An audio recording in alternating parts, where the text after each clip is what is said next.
Subscribe करें और bell दबाएं ताकि कोई खबर रह न जाए।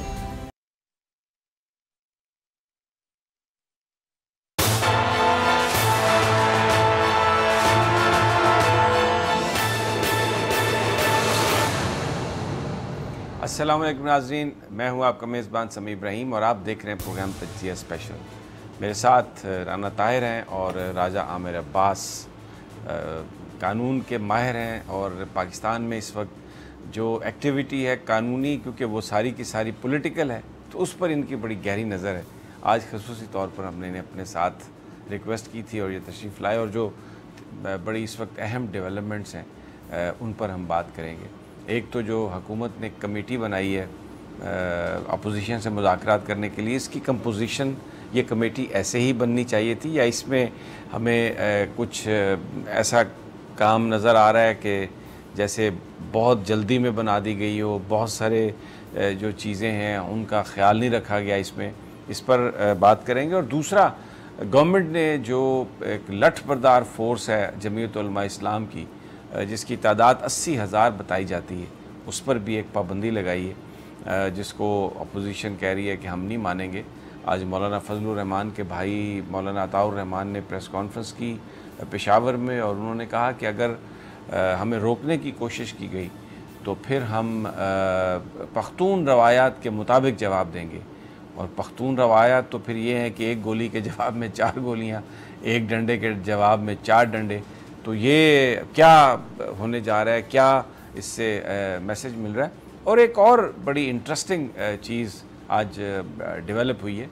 मौलाना गफूर हैदरी जो जमीयत उलमा इस्लाम के सेक्रेटरी जनरल हैं, उन्होंने गुफ्तगू करते हुए ये कहा है कि थोड़ा इंदिया दिया है कि हुकूमत से हम बात करने के लिए तैयार हैं, लेकिन हुकूमत हमें संजीदा नज़र नहीं आ रही। और उन्होंने कहा कि वो अगर कुछ प्रपोजल्स आएंगी, वो कुछ संजीदगी से आके बात करेंगे तो जमीयत उलमा इस्लाम बातचीत को कंसिडर करेगी, बात करना कंसिडर करेगी।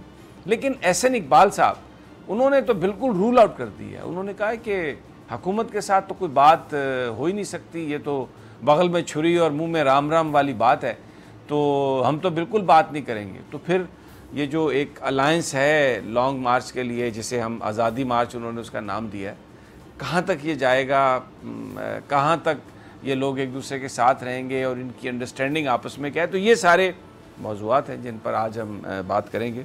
सबसे पहले राजा आमिर अब्बास, ज़रा थोड़ा सा हम ये जो कमेटी की कंपोजिशन है, कमेटी का सरबराह बनाया गया है जनाब परवेज़ खटक साहब को, जो कि वज़ीर दिफ़ा हैं। और उस कमेटी में शामिल किसको किया गया, मेंबर कौन है, सेनेट के चेयरमैन सादिक संजरानी।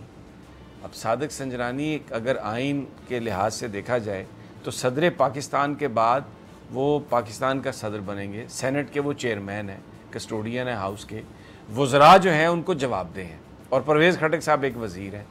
फिर दूसरे मेंबर जो बनाए गए वो असद कैसर साहब, वो सादिक संजरानी साहब भी अगर मुल्क से बाहर हों प्रेसिडेंट के साथ साथ, तो वो तीसरे वो शख्सियत हैं आइन में जो पाकिस्तान का सदर बनने की अहल है। और जो वज़रा हैं वो वहाँ पर भी जवाबदेह हैं, कौमी असम्बली में हाउस को जवाबदेह हैं और हाउस के कस्टोडियन हैं।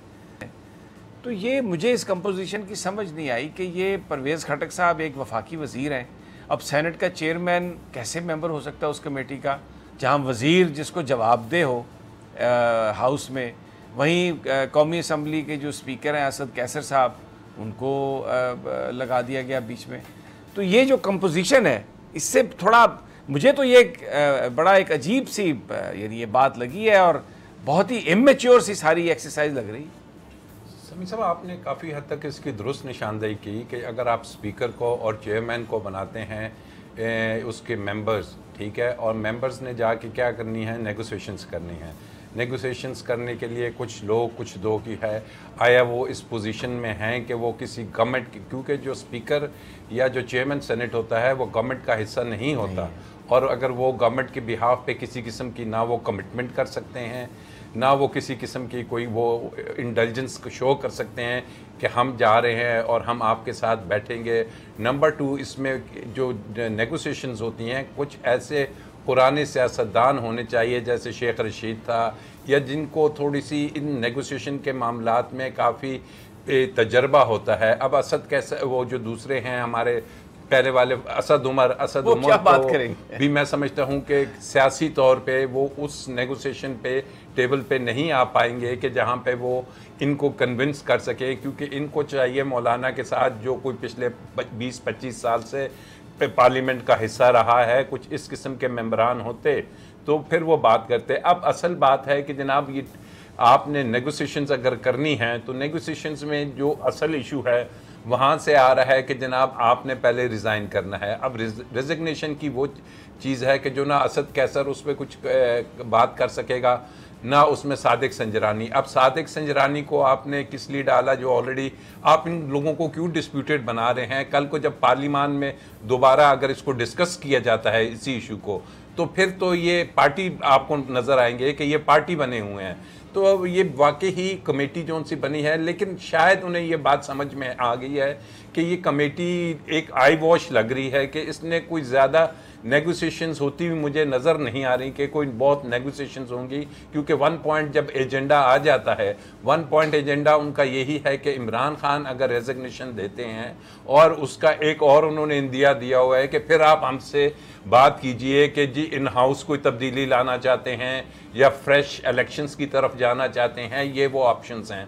तो ये वो ऑप्शंस हैं कि जिसमें इन दो ओहदेदारों को, फिर असद कैसर को, फिर वो जो असद उमर हैं, ये वो कोई माहिर नहीं समझे जाते। और उसके बाद मौलाना के जो दूसरे जनरल सेक्रेटरी हैं उन्होंने अगर कोई इंदिया दिया है तो मैं समझता हूँ कि ये टॉक्स जो सी हैं ये कोई आगे मज़ीद जा नहीं पाएंगी, क्योंकि दोनों साइड से आती हैं। अब अगर वो आपसे कहते हैं कि जनाब ठीक है, अगर हमारी ये जो आपने बैन की है वो डंडा बरदार फोर्स, उसको आप दोबारा से अलाउ करें, क्या असद कैसर या वो दूसरा चेयरमैन संजरानी इस पोजीशन में है कि कोई कमेटी? इधर तो इंटीरियर मिनिस्टर को होना चाहिए था। असल तो लॉ एंड ऑर्डर की सिचुएशन वो डील करते हैं कि वो जाके फ्रंट फुट पे होते और उनसे बात करते। तो ऐसी सूरत हाल में अब अगर वो इनसे कहते हैं कि जनाब हमारा ये एजेंडा है, वो एजेंडा कम से कम सामने आ जाए, वो TOR सामने आ जाए कि आपने किस चीज़ पे नेगोशिएशंस करनी है और गवर्नमेंट क्या देगी उनको। गवर्नमेंट क्या वो जो हमारा इनके मदरसों की रजिस्ट्रेशन है, या कल भी इमरान खान ने जो दीगर उलमा से एक बहुत बड़ी उन्होंने मीटिंग की और इस मीटिंग में उन्होंने कहा कि हम आपको हुकूमत के अम्ब्रेला के नीचे, छतरी के नीचे इन तमाम बच्चों को लाना चाहते हैं ताकि उनको एक जो तालीम दी जा रही है वो कौमी धारे में दी जा सके, जिसे वो नहीं मानते। तो अगर कोई इस किस्म के इश्यूज आते हैं और उसके बाद टॉक्स होती हैं तो ये बातें कुछ पनपती हुई नज़र नहीं आ रही और ये किसी तरफ भी नहीं जाएंगे। हाँ, अब इनको चाहिए कि असल चीज़ की तरफ आएँ और असल चीज़ है कि आपने इसको हैंडल कैसे करना है। आप उस स्टेज पे, अल्टीमेट स्टेज तक इनको मत जाने दें। आप उनको ये रोकें कि जनाब आप देखें कि आपके पंजाब के बॉर्डर्स कौन से लोग क्रॉस करके किस सूरत हाल में, चाहे अफगानिस्तान के लोग हैं चाहे दूसरे हैं, कुछ इन्फॉर्मेशन हैं कि वो ऑलरेडी मुख्तलिफ शहरों में जमा हो रहे हैं। लेकिन राजा साहब ये जो आप बात कर रहे हैं इसके लिए भी तो निगोशिएशन करना पड़ेगी ना उनके साथ। देखिए कि कौन कौन से लोग आएंगे, कैसे आएंगे। कोई देखिए लोग नहीं, लेकिन एक तो फिर लॉ एंड ऑर्डर है कि आप जबरदस्ती खड़े हो जाएं आके। अगर आपने उस चीज से बचना है तो फिर बात तो करनी पड़ेगी ना किसी न किसी लेवल। नेगोशिएशंस ऑब्वियसली अल्टीमेटली चीजें तो नेगोशिएशंस की तरफ जाती हैं, लेकिन कल भी हमने देखा कि वो उनके एक और मौलाना साहब ने कहा कि जनाब नेगोशिएशंस दो तरफ से हो रही हैं। एक तरफ तो वो इंदिया दे रहे थे कि शायद कोई जो ऐसी फोर्सेस हैं वो भी नेगोशिएशंस कर रही हैं, दूसरी तरफ वो कह रहे थे जनाब आपके पास तो शायद नेगोशिएशन की कोई क्योंकि इनके पास क्या चीज़ है कि ये नेगोशिएशन करेंगे। और नंबर 2 जो इम्पोर्टेंट चीज़ है समी साहब, जिसको मैं अभी से कह रहा हूँ कि इनको असल चीज़ पे एजेंसीज को भी इनको ये देखना है कि ये लोग मुख्तलिफ शहरों में ऑलरेडी इकट्ठा होना शुरू हो गए हैं।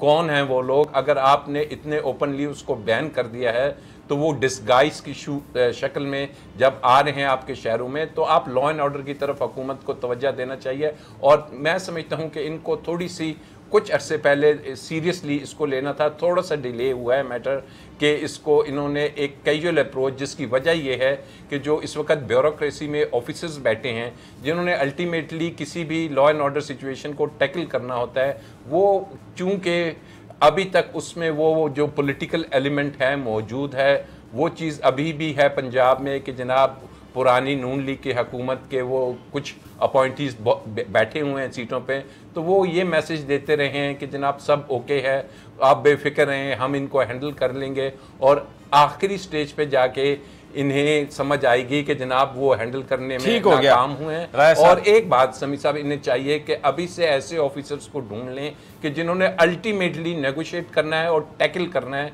किसी भी सूरत हाल को। अच्छा, ये ज़्यादातर तो लोग KPK से आएंगे, मौलाना का जो ज़्यादा इन्फ्लुएंस है वो KPK में है, और बलोचिस्तान, और वहाँ पर KPK में तो इन्हीं की गवर्नमेंट है, पहले 5 साल भी इन्हीं की थी, तो इसलिए वहाँ पर तो ऑफिसर्स भी तहरीक इंसाफ के ही अपने लगे हुए होंगे जो इनके साथ काम कर रहे हैं। राना ताहिर साहब, मेरा आपसे भी यही सवाल है, ये कमेटी की जो कंपोजिशन है, और बड़ा सही राजा साहब ने पॉइंट आउट किया कि असद उमर साहब की क्या निगोसिएशन स्किल्स हैं, और फिर चौधरी साहब, चौधरी परवेज़ इलाही पहली मीटिंग में अपनी किसी ज़ाती मसरूफियत से शरीक नहीं हुए, लेकिन जो मेरा अपना अंदाज़ा है, मेरे पास इत्तला नहीं है, मेरी किसी से बात नहीं हुई, ये मेरी असेसमेंट है कि वो भी शायद यही समझ रहे होंगे कि ये जो कोशिश की जा रही है ये एक बड़ी अजीब सी कोशिश है, जिसमें सेनेट का चेयरमैन और कौमी असम्बली का स्पीकर जो है वो मेंबर है, और वज़ीर दफ़ा परवेज़ खट्टक को इन्होंने उस कमेटी का हेड बना दिया है।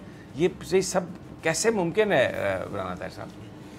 जी समी साहब, आप बिल्कुल सही कह रहे हैं। बात यह है कि वज़ीर दिफा परवेज़ खट्टक साहब, वो बिलाशुबा उनकी पार्टी के बहुत अहम रहनुमा हैं इमरान खान साहब की, लेकिन उन्हें कुछ इखलाकी तकाज़ों को, आइनी तकाज़ों को, कानूनी तकाज़ों को सामने रखना चाहिए।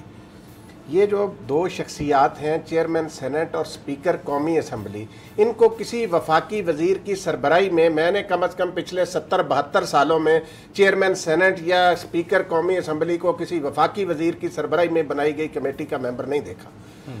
हमेशा अगर इस सिलसिले में कोई कमेटी बनती भी है तो उसमें स्पीकर कौमी असम्बली या चेयरमैन सेनेट उस कमेटी की सरबराही करते हैं। लेकिन यहाँ पे एक अजीब तमाशा है, परवेज़ खट्टक साहब पता नहीं, हालांकि इतने पुराने वो सियासी लीडर हैं, चीफ मिनिस्टर रहे हैं, KPK में मिनिस्टर रहे हैं, उन्हें खुद पता होना चाहिए, एहसास होना चाहिए कि मैं कौन सी कमेटी चुन रहा हूँ। ये लोग क्या, और आपने जैसे राजा साहब ने भी बात की, असद उमर साहब बहुत अच्छे ज़हीन आदमी हैं, लेकिन ये सियासी जोड़ तोड़, सियासी मुज़ाकरात करना असद उमर साहब के बस की बात तो नहीं है। तो आप इस कमेटी को मुख्तसर रखते, आप इस कमेटी में उन लोगों को शामिल करते जिनके मौलाना फजल रहमान के साथ पुराने दरीना ताल्लुकात हैं, ताकि मौलाना के साथ गुफ्तगू करते हुए उन्हें भी आसानी रहती और मौलाना को भी आसानी रहती। बाकी जहाँ तक ताल्लुक़ है, ये कमेटी की जो साख्त है ये पहले दिन से ही समी साहब मुतनाज़ हो गई। अब बात रही मौलाना फजल रहमान साहब की। देखिए, मौलाना फजल रहमान साहब जो हैं बड़े ज़ीरक सियासतदान हैं, उन्होंने कई उतार चढ़ाव अपनी ज़िंदगी में सियासी देखे हैं, और मैं समझता हूँ कि सियासी मुज़ाकरात के वो बड़े माहिर हैं। तो ये नहीं हो सकता कि मौलाना मुज़ाकरात से बिल्कुल इनकार कर दें। अगर ऐसे लोगों पर मुश्तमिल कमेटी बनाई जाए जो मौलाना से बातचीत कर सके, मौलाना खुद भी, मैं अभी मौलाना अब्दुल गफूर हैदरी साहब की जो आपने बात की, समी साहब वो क्या कह रहे हैं, यही तो कह रहे हैं कि भाई को बात करो तो सही ना। ये मुतालबे तो सारे करते हैं। इमरान खान साहब ने भी जब धरना दिया था तो वो कहते थे कादरी साहब के 24 घंटे में नवाज शरीफ इस्तीफ़ा दो, फलां करो, ये करो। ये चीज़ें तो चलती हैं, इन एहतजाज जो होता है या धरने जो होते हैं, लेकिन मुज़ाकरात से वो भी नहीं भागेंगे। अगर मुज़ाकरात करने में कुछ, देखिए इस मसले का हल यही है कि बातचीत से इस मामले को तय किया जाए, उनको एक जगह दे दी जाए किसी जगह पे जहां वो जलसा करें, और उसके बाद बाकी जो राजा साहब ने बात की वो 100% सही बात है कि अभी तक 1 साल से ऊपर हो गया भाईजान, इस हुकूमत को ये नहीं पता कि शरीफ ख़ानदान के वफादार कौन से अफसरान हैं। ये आज दिन तक सही तैनातियाँ नहीं कर सके, इनको ये नहीं पता। जैसे आप भी मुख्तलिफ प्रोग्रामों में निशानदेही करते रहते हैं, लेकिन इस हुकूमत को कोई एहसास नहीं। ये लोग हैं जो इस एक नाकाम कोशिश जो की जा रही है मौलाना की, इसको बढ़ावा देने में ये ब्यूरोक्रेसी जो है ना, ये कोई किरदार अदा कर सकती है। एक राना साहब आपने बड़ा सही पॉइंट आउट किया। मैं एक देख रहा था कि चीफ मिनिस्टर पंजाब ने, राजा साहब, वो एक मीटिंग बुलाई जिसमें बहुत सारे लोगों को बुलाया लॉ एंड ऑर्डर के लिए, दूसरी चीज़ों के लिए। तो उसमें कुछ सहाफ़ी बैठे हुए मुझे नज़र आए। यकीनन जो हमारा इंफॉर्मेशन डिपार्टमेंट है पंजाब का, जो वहाँ पर DGP आ रहे हैं, वही मुझे चेहरे नज़र आए जो नवाज शरीफ के इर्द गिर्द होते थे, जो शहबाज शरीफ के इर्द गिर्द होते थे। तो अगर आप उन्हीं ऑफिसर्स को रखेंगे जिनकी हमदर्दियाँ उनके साथ हैं या उनके तल्लुकात, ज़ाहिर है पंजाब में शरीफ ख़ानदान का बड़ा अरसा हुकूमत रही, तो जो DGPR के लोग थे, जो इन्फॉर्मेशन के लोग हैं, उनके उन्हीं सहाफ़ियों से ताल्लुक़ बने जो वहाँ पर आते जाते थे।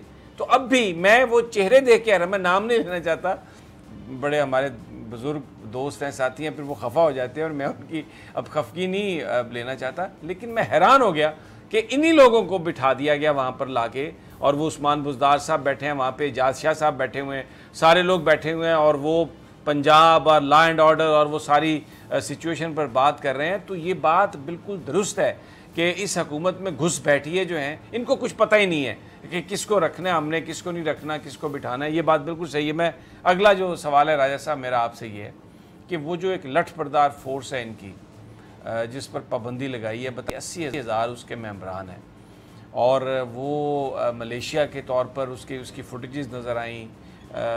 मौलाना उनसे गार्ड ऑफ ऑनर ले रहे थे, वो मार्च पास्ट कर रहे थे।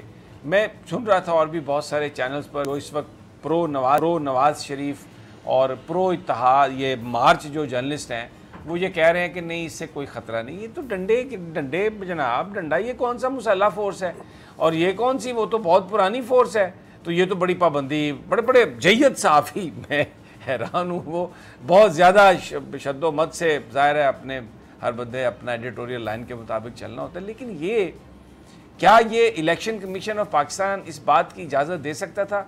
ये तो फैसला बहुत पहले हो जाना चाहिए था कि ये इस तरह के लठबरदार और मुसल्ला जो जत्थे हैं, सुप्रीम कोर्ट ऑफ पाकिस्तान का वर्डिक्ट है कराची बदअमनी केस में कि इजाज़त नहीं है, इनको ख़त्म होना चाहिए। तो आज पाकिस्तान के मीडिया पर उनकी हमायत भी की जा रही है और कहा जा रहा है कि देखें जी वो तो कई सालों से थे, तो कई सालों से अगर गलत काम हो रहा है तो होता रहे वो। राय साहब देखिए समी साहब, एक बात और जो बड़ी इंपॉर्टेंट है कि जो ये पहले सिर्फ वो जो कमेटी की बात थी कि परवेज़ खटक जब खुद इस्लामाबाद पे आ रहे थे, लॉकडाउन जब पीटीआई का था, और परवेज़ खटक से यही सवालात पूछे जाएंगे कि भाई जैसे आज उन्होंने कहा कि हम पख्तून रवायात के मुताबिक जवाब देंगे, जैसा आपने इंट्रो में कहा, तो परवेज़ खटक ने भी उस टाइम कहा था कि पख्तूनों को पंजाब रोक रहा है, और ये बातें उनके जब कमेटी में बैठेंगे वो कहेंगे भाई मेरे तुमने खुद क्या कहा था कि जब तुम्हें रोका गया था, और वो एक एक चीज़ इसकी दोहराएंगे और ये चीज़ें मीडिया पे बारहा दिखाई जाएंगी और वो इसको एक्सप्लॉइट करेगी मीडिया के। इस कमेटी का जो चेयरमैन है उसका अपना ये था कि जब उसे रोका गया मोटरवे पे तो उसने किस अंदाज में क्या डायलॉग्स कहे थे और क्या स्टांस लिया था। तो ये चीज़ें थोड़ी सी इनको समझदारी से काम लेना चाहिए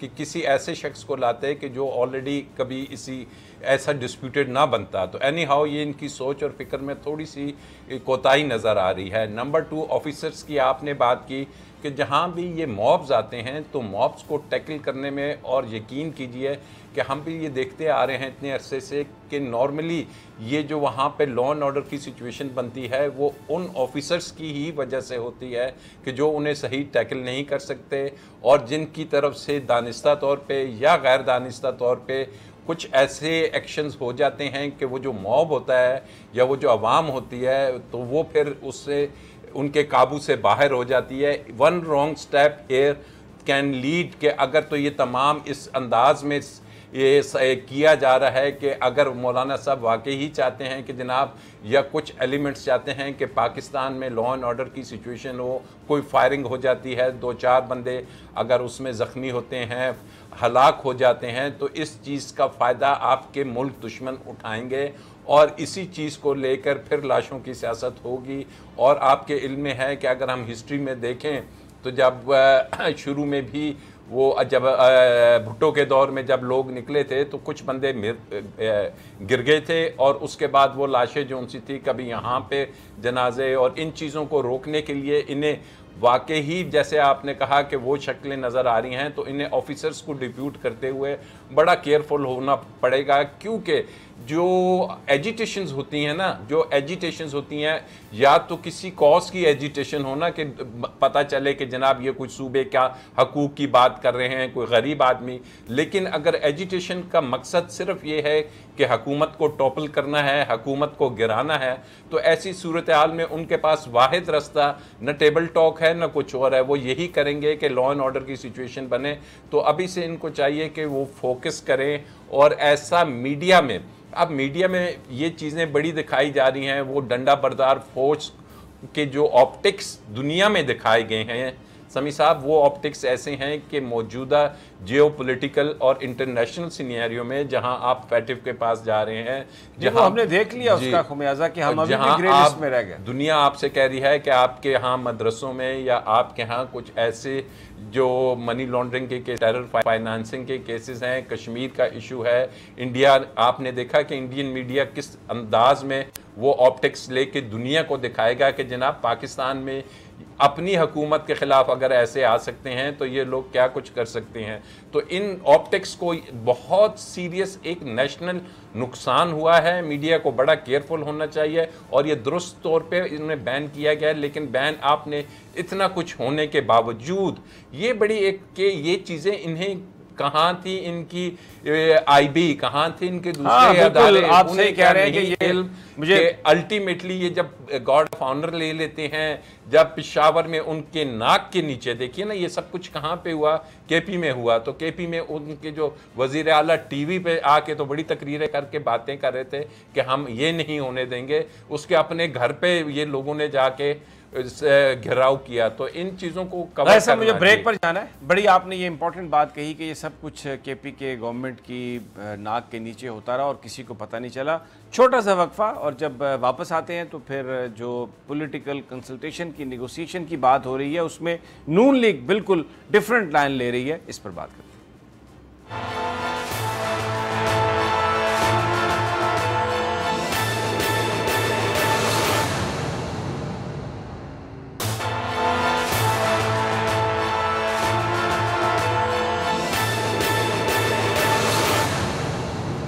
वेलकम बैक नाजरीन। तज्जिया स्पेशल में बात हो रही है पाकिस्तान की सियासत की।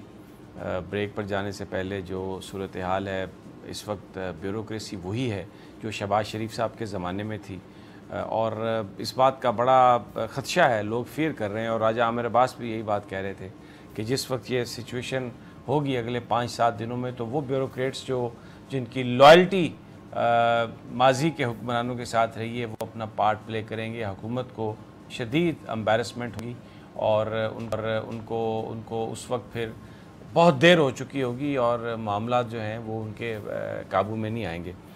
राजा मेरे पास एक और चीज़ जो है वो मैं आपसे चाहता हूँ कि आप इस पर बात करें, फिर मैं राना साहब का कमेंट भी लेता हूँ। गफूर हैदरी साहब तो कह रहे हैं मुज़ाकरात हम करने के लिए तैयार हैं। मुस्लिम लीग नून ने यह कहा है कि जी ये तो बगल में छुरी मुंह में राम राम, इस हुकूमत के साथ तो मुज़ाकरात हो ही नहीं सकते।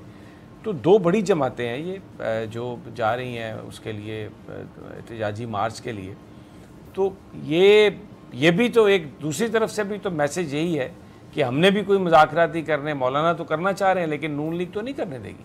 देखिए अब यही बात है कि मौलाना क्योंकि इनके साथ पॉलिटिकल पार्टीज़ आके ज्वाइन कर चुकी हैं, जैसे शहबाज शरीफ ने कह दिया है कि मैं ज्वाइन करूंगा, महमूद खान अचकज़ई है उसे मत भूलिए, उसके बाद जो पीपल्स पार्टी भी इनडायरेक्टली कर रही है। तो अगर मौलाना एक ऐसी कमेटी बनाता है, क्योंकि अभी तो हमने एक कमेटी देखी है ना, अब मौलाना की तरफ से वो कौन सी कमेटी सामने आती है कि जो इनसे डायलॉग करेगी। अगर उसमें एहसन इकबाल बैठे हुए हैं, अगर उसमें महमूद खान बैठा हुआ है, अगर उसमें पीपल्स पार्टी का कोई, क्योंकि ये तो तमाम इन लोगों का वाकई ही जो एजेंडा है वो एजेंडा तो बड़ा क्लियर है। देखिए टॉक्स किस बात की होंगी, इनको सियासी एक्यूमेंट देखना चाहिए कि वो करना क्या चाह रहे हैं। वो करना यही चाह रहे हैं कि किसी भी तरह से इमरान खान जो इस वक्त मुल्क के वज़ीर आज़म हैं ये वज़ीर आज़म ना रहें, इसके अलावा उनका कोई एजेंडा नहीं। कोई गरीब आदमी के लिए बाहर नहीं आया जा रहा, कोई महंगाई के ख़िलाफ़ ये बाहर नहीं आ रहे। और बड़ा क्लियरली उन्होंने कहा, आप बताइए ना मौलाना की इतनी आपने सुनी होंगी, उसमें किसी एक में भी उन्होंने कहा कि जनाब ये महंगाई के खिलाफ, उन्होंने तो कहा कि जनाब पहले दिन से ये जो हुकूमत थी इन असम्बलियों में मत बैठिए। उन्होंने कहा कि ये जो इलेक्शंस थे ये रिग्ड थे। अब वो भूल गए APC की तमाम बातें कि अवाम को जो नज़र आई थी कि शायद ये अवाम के लिए आ रहे हैं। ये बात उसी असम्बली की हो रही है और कौन शख्स कर रहा है, वो शख्स को जो खुद उस असम्बली का मेंबर नहीं है, जो खुद उस असम्बली में हार चुका है, वो अब कह रहा है कि ये जो 5 साल के लिए एक आईनी अदारा है इसको ख़त्म किया जाए। मुल्क में अब 2 बड़ी जमातें किसके कंधे पे रख के बंदूक चला रहे हैं, वो फजल रहमान के कंधे पे रख के सियासी वो जो सी जंग लड़ रहे हैं। और वो सियासी जंग ये है कि इन तमाम का 1 पॉइंट एजेंडा है और वो एजेंडा है माइनस इमरान खान और कुछ भी नहीं है। और ये चीज़ें जब ये आगे लेके चलेंगे और ये बातें दुनिया में भी, क्योंकि दुनिया की कुछ ताकतें जब देख रही हैं कि इंटरनेशनल फोरा पे इमरान खान एक लीडर की हैसियत से तो वो उनको दबाने और उनको हटाने का सिलसिला, आप इसको कभी भी ऐसे नहीं कहा जा सकता कि आपकी जो बैरूनी हमारे दुश्मन हैं वो भी चाह रहे हैं कि पाकिस्तान में जियोपॉलिटिकल ऐसी या पॉलिटिकली इतना यहाँ पे हालात ख़राब हो जाएं कि इमरान खान, तो इस चीज़ को समझते हुए इनको समझना चाहिए कि इसको टैकल कैसे करना है, क्योंकि ये हुकूमत का काम होता है। ये नहीं कि आप दोबारा से अदारों की तरफ देखना शुरू कर दें। अदारों ने सिर्फ ये देखना है कि जब आप फेल हो जाते हैं तो आप फिर किसी लॉ इन्फोर्सिंग एजेंसी को बुलाते हैं, लेकिन अव्वल और फॉरमोस्ट ड्यूटी है कि आपकी नेगोशिएशंस करना, आपका ऐसी सिचुएशन कि जहां पे कोई लॉ एंड ऑर्डर की आपको सिचुएशन नज़र आ रही है, एक तो उधर तक पहुंचने से पहले आपने मेजर्स लेने हैं, और अगर वो कुछ न ऐसी सिचुएशन होती है तो दोबारा से वही बात है, कौन से वो ऑफिसर्स होंगे, कौन से वो अफसर होंगे। क्योंकि मुझे याद है कि अगर चंद दिन पहले आप देखिए कि हमजा को जब लाया जा रहा था और पंजाब पुलिस ने ही टैकल करना है, शायद वो कोई डीएसपी या एसपी रैंक का एक ऑफिसर उसके साथ था, और उसकी एक उंगली के इशारे से वो अफसर 6 मील ऐसे गया कि शायद उसकी उंगली से कोई करंट निकला है। लेकिन हम जब देखते हैं कि जेल में जब आम कैदियों को या अदालतों में लाया जाता है तो उनको एक सिपाही होता है और वो ऐसे पकड़ के लाते हैं कि जैसे किसी मुर्गे को उठा के ला रहे हैं। तो ये वो पंजाब पुलिस है कि जिसकी तरफ इनको ये देखना पड़ेगा। राजा साहब, ये अभी टोबा टेक सिंह में कल हमने ये स्टोरी भी की है कि वहाँ पर डिस्ट्रिक्ट हेडक्वार्टर हॉस्पिटल में जो IT का इंचार्ज है उनका अदील और एक बशारत एक HR ऑफिसर जो था, उनको हथकड़ियों में बार रूम में पेश किया गया। वहाँ पे DC साहब बैठे हुए थे, बार के प्रेसिडेंट बैठे हुए थे, सारे वकला बैठे हुए थे, और उन्होंने इतनी तज़हीक उनकी की, ज़िल्लत के साथ उनसे माफ़ियाँ मंगवाई। कोई कानून इस बात की इजाज़त नहीं देता। तो ये बिल्कुल आपकी बात सही है कि ये सोसाइटी में, ये पीछे जो ब्यूरोक्रेसी में ये करप्शन के ऐसे ऐसे बड़े पहाड़ और अंबार मौजूद हैं ब्यूरोक्रेट्स की सूरत में। राना साहब, मैं ये भी सारी बातें राजा साहब भी कर रहे थे, तहरीक इंसाफ के पास, इमरान खान साहब के पास बड़े एक्सपीरियंस्ड लोग हैं। अहमद मियां सोमरो उनकी काबीना में मिनिस्टर हैं, और फिर चौधरी शुजात साहब अब तो सेहतयाब होके भी आ गए हैं। मौलाना फजलुर रहमान को अगर जहाँ तक हैंडल करने की बात थी तो अकेले मैं ये समझता हूँ कि अगर सिर्फ चौधरी शुजात साहब को या परवेज़ इलाही साहब को ये टास्क दिया होता कि आप मौलाना से बात करें जाके, तो मेरा ख्याल है कि वो ये काम बहुत आसानी से कर सकते थे। जी समीर साहब, बिल्कुल सही बात यह है कि वज़ीर आज़म इमरान खान ने, जैसे राजा साहब भी कह रहे थे कि ये एक 1 पॉइंट एजेंडा जो लेकर चल रहे हैं, राजा साहब इन्हें भी पता है कि इमरान खान से ये इस्तीफ़ा नहीं ले सकते। ठीक है, इनका असल जो 1 पॉइंट एजेंडा है वो ये है कि जो करप्शन में पकड़े हुए मगरमच्छ हैं उनको रिहा कराएं। दूसरी गुजारिश ये, आपने समीर साहब जो बात की है ना, बिल्कुल सही कही है। मुझे ज़ाती इल्म है चौधरी शुजात हुसैन का कि अगर चौधरी शुजात हुसैन साहब से वज़ीर आज़म कहते कि आप मौलाना से बात करें, तो चौधरी शुजात हुसैन में इतनी सलाहियत है, और उनके वालिद से जो ताल्लुकात थे चौधरी ज़हूरुल्लाह मरहूम के, मुफ्ती महमूद मरहूम के साथ, तो इन सारी चीज़ों को सामने रखना होता है मुज़ाकरात करते वक्त। अगर ये बाकी इन चीज़ों को बीच में, जैसे राजा साहब ने सही पॉइंट आउट किया कि परवेज़ खटक क्या मुज़ाकरात करेंगे, तो चौधरी शुजात हुसैन और चौधरी परवेज़ इलाही ये दोनों मौलाना फजल रहमान के साथ मुज़ाकरात कर सकते थे। और अगर चौधरी शुजात हुसैन और परवेज़ इलाही को ये ज़िम्मेदारी सौंपी जाती, मुस्लिम लीग नून भी इवन समी साहब इनकार नहीं कर सकती। जब मुस्लिम लीग नून को ये जद्दा चले गए थे सारे लोग, शरीफ फैमिली, तो उसके बाद शरीफ फैमिली मुख्तलिफ सहूलतें हासिल करने के लिए चौधरी शुजात हुसैन साहब से रब्ता करती थी, और चौधरी शुजात हुसैन साहब ही उन्हें वो सहूलतें लेकर देते थे। और अभी जब चौधरी शुजात बीमार थे तो शहबाज शरीफ साहब ने 2 दफ़ा फ़ोन किया, पहले खुद उनकी खैरियत दरियाफ्त की, उनके बेटे से बात हुई, फिर उसके बाद नवाज शरीफ साहब का पैगाम भी दिया। तो बुनियादी तौर पर जो मुज़ाकरात होते हैं उसमें शख्सियत कौन है, ये जो मुज़ाकरात करने के लिए आया है उसका इस ख़ानदान के साथ क्या ताल्लुक़ है, क्या वास्ता है, पाकिस्तान की सियासत में क्या किरदार है। आपको कदावर शख्सियात चाहिए होती हैं, वही सही मुज़ाकरात को उस सिमत में ले जा सकती हैं, मना सकती हैं लोगों को। ये बात बिल्कुल समझ में आती है। लेकिन बहरहाल शायद जो पीटीआई के अंदर जो एक पॉलिटिक्स है और वहाँ पर जो एक ग्रुप है, उन्होंने ये मुनासिब समझा होगा कि परवेज़ खटक साहब को ये जिम्मेदारी सौंप दी, जो बज़ाहिर नज़र नहीं आ रहा जिस अंदाज में आज उन्होंने प्रेस कॉन्फ्रेंस भी की है शफकत महमूद साहब के साथ।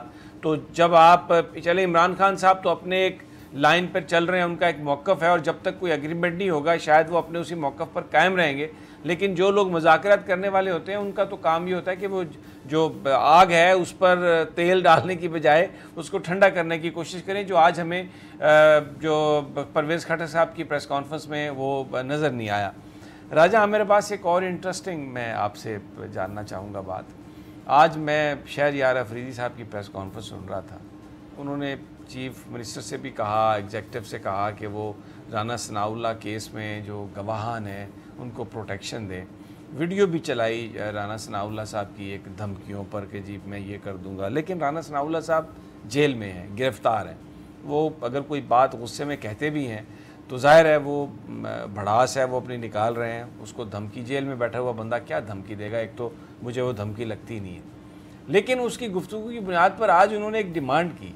लाहौर हाई कोर्ट के चीफ जस्टिस से भी उन्होंने ये कहा कि जो केस है राना सनाउल्लाह का वो पिंडी भेज दें, आप इधर इस्लामाबाद पिंडी इधर भेज दें, इसलिए कि जो गवाहान है वहाँ उनकी जानों को ख़तरा। और ये देखें राना सनाउल्लाह साहब बहुत ज़्यादा धमकियाँ दे रहे हैं और कातलाना हमला भी हुआ है टीम पर, कोई जिस किस्म की बात की उन्होंने। मेरा सवाल मेरा ये आपसे कि ये पीटीआई की गवर्नमेंट है पंजाब में और वो ख़ुद भी एक वज़ीर हैं, क्या मैसेज दे रहे हैं कि लाहौर में जो विटनेस हैं वो प्रोटेक्टेड नहीं है, वो महफूज नहीं है? इसका क्या इम्पैक्ट है हमारे, और बड़े भले आदमी शहरयार अफरीदी, मेरे तो बड़े दोस्त हैं, ये बात करते हुए मुझे एहसास हो रहा है कि इस पे भी बात पे भी वो खफा होंगे। लेकिन ये उन्होंने बात की है तो जो मैसेज उससे जा रहा है, आप एग्री करते हैं जो मैं कहना चाह रहा हूँ? देखिए, इस केस को इन्हीं चीज़ों की वजह से नुकसान पहुंचेगा और यही वो चीज़ें होती हैं कि जो किसी भी एक जो ओरिजिनल केस होता है उसे सियासी बनाने की कोई कसर ये ख़ुद नहीं छोड़ रहे। अब मैं शायद गालिबन जब ये ANF बनी थी 97 की बात है, तो मैं उसके पहले प्रोसिक्यूटर्स में से था और मुझे बड़ा तजर्बा है ये नारकोटिक्स के केसेस का। और इसमें हमने देखा है कि जो गवाहान होते हैं वो उसी नारकोटिक्स फोर्स के सिर्फ गवाहान होते हैं, कोई उसमें ऐसे गवाहान नहीं है कि आपने कोई पब्लिक के गवाहान ले लेने हैं। और जो फौज के यूनिफॉर्म में या ANF के जो उसमें विटनेसेस हैं उन्हें थ्रेट की कोई धमकी वगैरह या कुछ नहीं आता। और अगर कहीं पे कोई स्टेज आती भी है तो उसका तरीक़ाकार है कि जो प्रोसिक्यूशन होती है, जो अदारा होता है, वो एक दरख्वास्त देता है और वो दरख्वास्त जाके आप एक सूबे से दूसरे सूबे में ले जाया जा सकता है केस। लेकिन बात यह है कि इस केस को इस किस्म की प्रेस कॉन्फ्रेंसेस करके जानबूझ के सियासी रंग देना, एक चीज़ है कि वो उस केस के मेरिट्स पे, क्योंकि अब वो जो केस नहीं चल रहा, बड़ी बात की जा रही है कि जनाब इतना अरसा हो गया क्यों नहीं वो हो रहा, लेकिन वहाँ पे इन्हीं की लॉ मिनिस्ट्री को चाहिए और पंजाब के जो चीफ जस्टिस हैं कि वहाँ पे एक मुस्तकिल जो उनसे जज हैं उसकी ड्यूटी लगाई जाए। और इसमें 3 या 4 गवाह होते हैं रिकवरी के केस में, कोई लंबा चौड़ा ये केस नहीं है। और इस केस को मुस्तकिल जज आ जाएं और इसका फैसला हो जाना चाहिए। केस बनता है तो उन्हें सज़ा हो जाए, नहीं बनता तो इक्विटल हो जाए। तो इस major duty chief justice Punjab high court की है कि वो उस जगह पे एक मुस्तकिल जज, लॉ मिनिस्ट्री जिसने ये करना है उनके साथ मिल के वो जज की तैनाती की जाए। राना साहब, गवाह जो हैं वो उनको थ्रेट आ रही है और वो उधर महफूज नहीं है, इधर पिंडी में भेज दें। पिंडी में क्या किसी और की गवर्नमेंट है? लाहौर में गवर्नमेंट इनकी अपनी नहीं है? शमीम साहब, ये जो शहरयार अफरीदी साहब ने बात की है, मैं समझता हूँ कि ये बड़ी एक ना उन्होंने कमज़ोर बात की है। इस तरह के मामलात में इतनी कमज़ोर दलील उनके पास जो थी उसका कोई वज़न नहीं है। और शहरयार अफरीदी साहब को चीफ मिनिस्टर पंजाब जो उनकी अपनी पार्टी के एक लीडर हैं उनसे बात करनी चाहिए कि भाई आप सूबे के सरबराह हैं, आप ये सारे मामलात को देखें और उनको प्रोटेक्शन दें। ये इस तरह की बातें करके ये खुद बता रहे हैं कि हुकूमत जो है उसकी रिट नहीं है। अब आप देखें, पंजाब पाकिस्तान का सबसे बड़ा सूबा है, लाहौर पाकिस्तान का दिल है। अगर ये कहा जाए कि वहाँ पे, और ये बात जो है मुमकिन है शहरयार अफरीदी साहब के पास इसके लिए कोई ठोस वजह मौजूद हो कि जो हम भी बात करते रहते हैं कि पंजाब में शरीफ ख़ानदान का जितना होल्ड है ब्यूरोक्रेसी पर, उसमें होते हुए, लेकिन इसको ठीक किसने करना है? किसने करना है? इनकी ये उस्मान बुज़दार ने करना है, इमरान खान ने करना, और किसने करना है? अब हुकूमत इनकी है, मरकज में भी और सूबे में भी। जिन अफसरों को ये समझते हैं कि वो ठीक काम नहीं कर रहे, इनके साथ ताउन नहीं कर रहे, उनको हटा दें। लेकिन ये कहना कि जी केस को पिंडी मुंतकिल कर दिया जाए, इसकी मंतक समझ मैं आपको राना साहब एक बात बता रहा हूँ, और ये बात क्योंकि ये स्क्रीन लोगों की अमानत है। पंजाब के अंदर मैं अभी अपने उधर गांव में शोरकोट में गया था। आप यकीन करें, हॉस्पिटल्स की जो सूरत हाल है वहाँ पर, जो पुलिस की सूरत हाल है वहाँ पर, कुछ लोगों को नहीं मिल रहा। राजा साहब, हॉस्पिटल्स में आप चले जाएं, एक तो स्ट्राइक होगी वहाँ पर, अगर स्ट्राइक नहीं है, कोई काम कर रहा है, तो वहाँ पर मरीज़ों को देने के लिए अद्वियात नहीं है। गवर्नमेंट ने अद्वियात नहीं खरीदी वहाँ पर। पंजाब में किसी मरीज़ को अब जो दवा है वो फ्री नहीं मिल रही, जो पहले सिविल हॉस्पिटल्स में, सरकारी हॉस्पिटल्स में मिलती थी। ये मैं अपने शोरकोट की बात कर रहा हूँ, झंग की बात कर रहा हूँ, और मैं ये हैरान हूँ कि ये कैसे ये सिस्टम इन्होंने बना दिया। और पुलिस की सूरत हाल ये है कि वहाँ पर जो लोग हैं, तहरीक इंसाफ के बहुत सारे जो ओहदेदारान हैं, वो जिस अंदाज में पुलिस वालों को डील कर रहे हैं, और MPA जिस तरह से ट्रांसफ़र्स करवा रहे हैं, एक शर्मनाक है वो सब कुछ। और मुल्तान में जो वाक़या चिल्ड्रन हॉस्पिटल में हुआ, जिसमें 48 डॉक्टर्स ने इस्तीफ़ा दिया, वहाँ पर वो एक MPA ने अपनी प्रिविलेज मोशन दायर की, प्रिविलेज कमेटी ने उन डॉक्टर्स को बुलाया, डॉक्टर को सस्पेंड किया। राजा साहब, इट्स ए जोक। मैं कहता हूँ कि इमरान खान साहब की इंटरवेंशन, और चीफ मिनिस्टर को देखना चाहिए ये बात। अगर उन तक इन्फॉर्मेशन ये नहीं है तो ये मीडिया उन्हें ये इन्फॉर्मेशन दे रहा है। लोग इस वक्त बिलबिला रहे हैं, लोग बड़े तंग हैं, और गरीब आदमी की जो ज़िंदगी है ये इन चीज़ों, अब इसके लिए किसी लेजिस्लेशन की ज़रूरत नहीं है, इसके लिए आपको गुड गवर्नेंस की ज़रूरत है। क्यों दवाइयाँ खरीदी जाती? फंड्स दिए हैं सरकार ने, हॉस्पिटल्स में दवाइयाँ मिलनी चाहिए।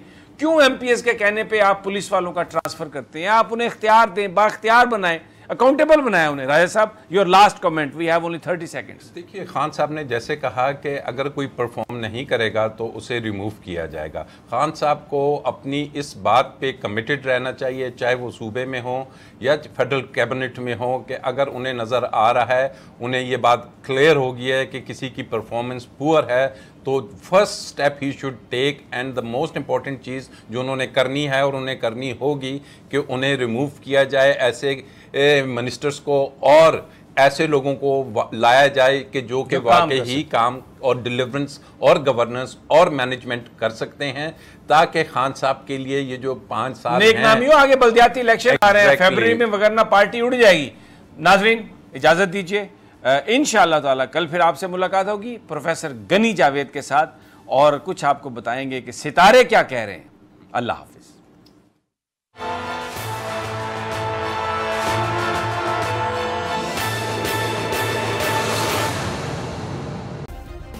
सब्सक्राइब करें और बेल दबाएं ताकि कोई खबर रह न जाए।